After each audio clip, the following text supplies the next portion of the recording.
সবাইকে নমস্কার। আমার নাম এরিনা রডলিন রোজারিও। আমার রেজিস্ট্রেশন নাম ABCR 2023-005।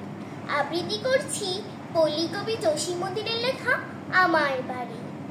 আমার বাড়ি যাইও ভ্রমর, বসতে দেব পেয়ে, জলপান যে করতে দেব, শালি ধানের চিড়ে দেব, বিন্নি ধানের খই, বাড়ির গাছে কমরি কলা, গামছা বাঁধা দই, আম কাঁঠালের পরের ধারে শুয়ো আঁচল পাতি, গাছের শাখা দুলিয়ে বাতাস করব সারা রাত্রি।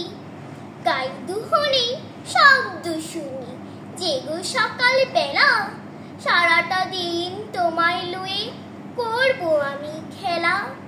আমার বাড়ি ডালিম গাছে ডালিম ফুলের হাসি, কাজলা দিঘির কাজল জলে হাঁসগুলো যাই ভাসি। আমার বাড়ি যাইও ভ্রমর, এই বরাবর পথ, মৌরি ফুলের গন্ধ সুখে থামিও তব রথ। সবাইকে ধন্যবাদ।